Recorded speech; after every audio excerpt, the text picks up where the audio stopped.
તો વિદ્યાર્થી મિત્રો, આજે આપણે 11મા ધોરણ વાણિજ્ય વ્યવસ્થા ચેપ્ટરમાં ચેપ્ટર નંબર 9મો આંતરિક વેપાર વિશે ચર્ચા કરીશું. આંતરિક વેપાર તમારા માટે કોઈ નવો શબ્દ નથી.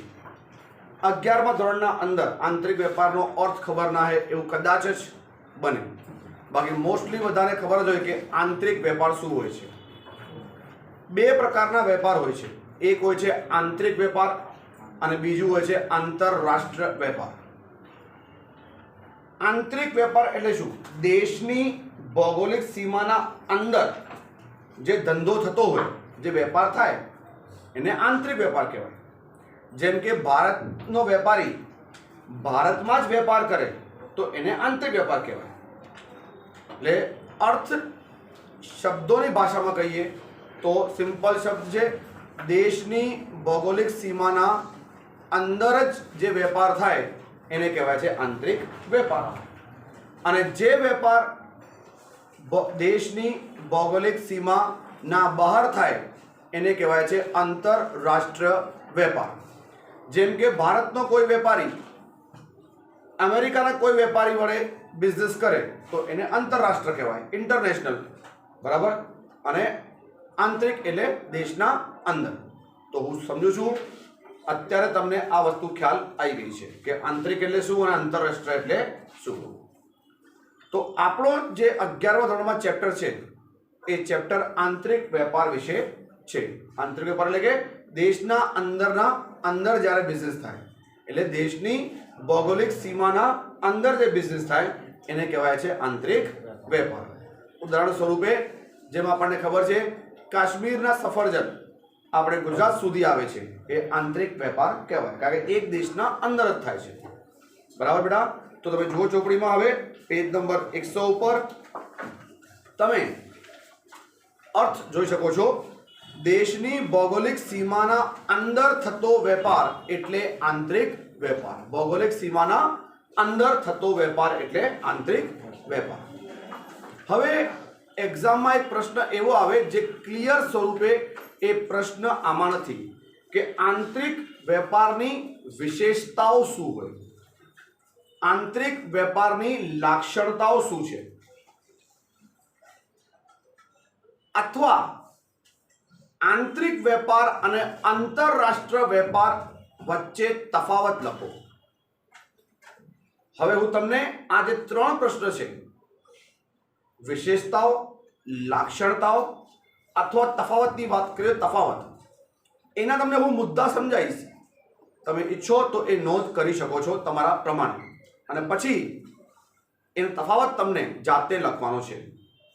તો તફાવતમાં તમે વિદ્યાર્થી મિત્રો સૌથી પહેલા તો પહેલો નંબર મુદ્દો તફાવત લખો તો અર્થનો લખવાનો. તો આંતરિક વેપારમાં તમે અર્થ શું લખશો? જે લખેલું છે દેશની ભૌગોલિક સીમાના અંદર થતો વેપાર એટલે આંતરિક વેપાર. તો આંતરરાષ્ટ્રમાં શું લખશો? દેશની ભૌગોલિક સીમાના બહાર થતો વેપાર એટલે આંતરરાષ્ટ્રીય વેપાર. તો જો પહેલો નંબર મુદ્દો મળી ગયો, અર્થ. સેકન્ડ નંબર મુદ્દો જુઓ, આગળ વાંચીએ. આંતરિક વેપારમાં જે તે દેશનું ચલણ, તોલમાપ, વેપારી રીત રસમો તેમજ કાયદાકીય બાબતો સમાન હોય છે. નેચરલી છે ને બેટા? ભારતમાં વેપાર થાય તો રૂપિયામાં જ થાય ને, રૂપિયા આપીને રૂપિયા લઈએ. તોલમાપ પણ સેમ જ હોય છે, કાયદા કાનૂન પણ સેમ જ હોય છે દેશના અંદર. થોડું કોમન સેન્સ ચલાવો, ખાલી એમ જ સાંભળવું નથી. લાવી બેસશો, સમજશો તો વધારે તમને ખબર પડશે. તો ચલણ, એના પછી માપન અને કાયદાકીય જોગવાઈ શું હોય છે? સમાન હોય છે. જ્યારે કે આંતરરાષ્ટ્રીય વેપારમાં ચલણ, તોલમાપ અને કાયદાકીય જોગવાઈ અલગ અલગ હોય છે. તમે જેમ કહો યુએસએમાં માલ ખરીદો, ત્યાંથી ખરીદો તો ચૂકવણી ડોલર્સમાં કરવી પડે. કાયદા કાનૂન વધારે હોય કારણ કે આપણને ભારતના કાયદા અને ત્યાંના કાયદા જુદા હોય, તો એ પ્રમાણે માપણીઓ પણ અલગ હોય. તો આ થયો તમારો મુદ્દો નંબર 2. આગળ વાંચીએ. આંતરિક વેપારમાં માલની હેરફેર સરળ હોવાના કારણે સમય ઓછો લાગે છે અને જોખમ પણ ઓછું હોય છે. કારણ કે તમે એક દેશના અંદર જ માલ મોકલવો હોય તો બટ ચાલશે, સમય ઓછો લાગે. કમ્પેરિઝન શું? આંતરરાષ્ટ્રીય વેપારમાં તમને માલ મોકલવાનો હોય તો એમાં સમય વધારે લાગે અને જોખમ પણ વધારે હોય. તેમજ ખરીદનાર અને વેચનાર વચ્ચે સંપર્ક સરળતાપૂર્વક રાખી શકાય છે. ક્યાં? આંતરિક વેપારમાં ખરીદનાર અને વેચનારના વચ્ચે શું હોય? સંપર્ક ઇઝીલી બને. પણ આંતરરાષ્ટ્રીય વેપારમાં ખરીદનાર અને વેચનાર વચ્ચે સંપર્ક બહુ સરળ નથી હોતો. ઘણી વખતે તો એવું હોય છે બેટા આંતરરાષ્ટ્રીય વેપારમાં કે ખરીદનાર અને વેચનાર એકબીજાને મળતા પણ નથી, ખાલી ટેલિફોનિક જ માલની લે વેચ થાય છે, જે આંતરિક વેપારમાં ન બને. તો તમે જુઓ એ તમારે 4 થી 5 મુદ્દા મળી ગયા. પહેલો નંબર અર્થ, સેકન્ડ નંબર મુદ્દો ચલણ, માપતોલ અને રીતિ રસમો, કાયદાકીય જોગવાઈઓ. 3 નંબર સમય ઓછો જાય, જોખમ ઓછો થાય, બરાબર. અને 4th નંબર મુદ્દો સંપર્ક, ખરીદનાર અને વેચનાર વચ્ચે સંપર્ક. તો આ 4 મુદ્દા ઉપરથી તમે તફાવત 3 માર્કનું લખી શકો છો. તફાવત પણ તમારું થઈ ગયું. એના પછી આંતરિક વેપારની વિશેષતાઓ અથવા લાક્ષણતાઓ પણ તમારી આમાં સમાઈ ગઈ. તો અત્યારે જે અમે તમને ઇન્ટ્રોડક્શન સમજાયો કે આંતરિક વેપાર એટલે શું અને એની લાક્ષણ, તમે ઈચ્છો તો ચોપડીના અંદર જે પેરેગ્રાફ નંબર 1 અર્થ હતો એના પછી જગ્યા છે ત્યાં તમે આંતરિક વેપારની લાક્ષણતાઓ અથવા વિશેષતાઓ આ લખી નાખો હેડિંગમાં. તો તમે જ્યારે રિવિઝન કરો તો તમને ખ્યાલ આવશે કે આનો જવાબ છે. કારણ કે આવો પ્રશ્ન આવશે એક્ઝામમાં કે આંતરિક વેપારનો ની લાક્ષણતા જણાવો અથવા આંતરિક વેપારની વિશેષતા જણાવો. તો આ તમારે વિશેષતાઓ લખવાની છે. ઓકે. અને તફાવત પણ મેં તમને સમજાવી દીધો છે. હવે આગળ વધીએ. અર્થ પછીની આગળની વસ્તુ છે કે વેપારી પ્રવૃત્તિઓનો વર્ગીકરણ. તો વેપારી પ્રવૃત્તિ કઈ કઈ હોય છે એ આપણને સમજવાની છે. તમે જુઓ, વેપારી પ્રવૃત્તિનો વર્ગીકરણ એના અંદર ટૂંકમાં આનો મતલબ એ છે બેટા કે વેપાર કેટલા પ્રકારના છે. તો જો સૌથી પહેલા છે સરહદની દ્રષ્ટિથી કહીએ તો વેપાર બે હોય, આંતરિક અને આંતરરાષ્ટ્રીય એટલે વિદેશી. એને શું લાગુ પડે? સરહદ લાગુ પડે. જે એક જ દેશના સરહદના અંદર થાય એને આંતરિક કહેવાય.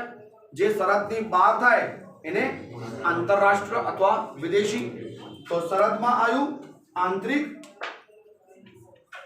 અને વિદેશી. તો આ એક શબ્દ યાદ હોય સરહદ તો અંડરસ્ટુડ છે. આ તો ખ્યાલ આવી જ જાય. કારણ કે જેને વાંચ્યું હોય એને આ ખ્યાલ આવે જ કે સરહદમાં કઈ આવે? આંતરિક અને આંતરરાષ્ટ્રીય. એના પછી નેક્સ્ટ નંબર આવે છે વિતરણની દ્રષ્ટિએ. હવે આ શું છે?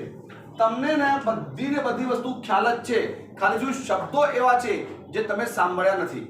હવે પ્રત્યક્ષ વિતરણના સ્વરૂપમાં જોઈએ તો બે પ્રકારના બિઝનેસ હોય છે. એક હોય છે પ્રત્યક્ષ અને એક હોય છે પરોક્ષ. હવે તમે એક કોમન સેન્સ એક સરળ ભાષામાં શીખવાઓ. પ્રત્યક્ષ એટલે શું હોય છે? પ્રત્યક્ષ એટલે જ્યારે માલ બનાવનાર બરાબર સીધું ગ્રાહકને માલ વેચે. માલ બનાવનાર મેન્યુફેક્ચરર સીધું કોને માલ વેચે? ગ્રાહકને. તો એને પ્રત્યક્ષ વેપાર કહેવાય. જેમ કે તમે આજકાલ જુઓ મોસ્ટલી ઓનલાઈન એવું હોય છે કે પ્રોડ્યુસર જ જે હોય છે, મેન્યુફેક્ચરર જે હોય છે ને એ સીધું ઓનલાઈન શોપિંગમાં પોતાની એડ નાખે છે. તો જુએ છે કોણ? આપણા જેવા ગ્રાહકો. એટલે આપણે જે માલ મંગાવીએ છીએ સીધું મેન્યુફેક્ચરથી મંગાવી શકીએ છીએ. એટલે મેન્યુફેક્ચરર, પ્રોડ્યુસર જે છે, ઉત્પાદક જે છે એ સીધો માલ વેચે કોને? ગ્રાહકને. એને પ્રત્યક્ષ કહેવાય. પણ પરોક્ષ એટલે સિમ્પલ વસ્તુ છે, મિડલમેન હોવા જોઈએ. જેમ કે જથ્થાબંધ પ્રોડ્યુસર માલ વેચે છે જથ્થાબંધ માલ વેચે છે રિટેલને માલ વેચે છે ગ્રાહકને. એટલે એક ચેનલ બને છે. તો એ કહેવાય પરોક્ષ. બરાબર. તો જુઓ આમાં પરોક્ષના અંદર બે છે, એક જથ્થાબંધ અને સેકન્ડ નંબર છે છૂટક વેપાર રિટેલ ટ્રેડ. એના પછી આગળ આવીએ નાણાંની દ્રષ્ટિએ. હવે નાણાંની દ્રષ્ટિએ શું બે પ્રકારના બિઝનેસ હોય નાણાંના દ્રષ્ટિએ. એક હોય રોકડ. રોકડ એટલે જેમાં આપણે માલ ખરીદીએ કે વેચીએ, પૈસાની ચૂકવણી એક સમય થાય, એને રોકડ કહેવાય છે. અને શાખ ઉપર, શાખ એટલે ઉધાર ઉપર, ઉધાર ખરીદી ઉધાર વેચાણનો ગુજરાતી શબ્દ છે શાખ ઉપર. બરાબર? તો શાખ એટલે ઉધાર ઉપર. તો નાણાંની દ્રષ્ટિએ બે વેપાર થયા, એક શાખ પર અને બીજો રોકડ વેપાર. અને લાસ્ટ અને ચોથો વેપાર છે માલની રવાનગીની દ્રષ્ટિએ. હવે આ શું છે બેટા? માલની રવાનગીની દ્રષ્ટિએ. એક હોય છે કયો? હાજર વેપાર. હવે હાજર એટલે શું? ગ્રાહકે ઓર્ડર આપ્યો, માલ તૈયાર પડ્યો છે અને આપવાનો છે, આપણે કહીએ માલ હાજરમાં છે. ગ્રાહક જ્યારે માલ જોઈને એની ખરીદી કરે એને હાજર કહેવાય. અને સેકન્ડ નંબર છે વાયદાનો વેપાર.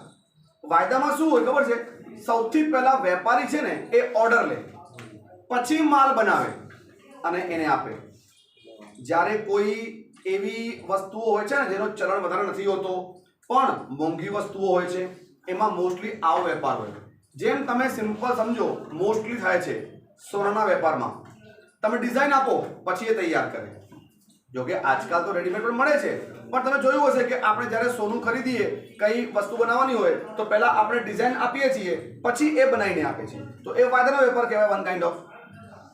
બરાબર?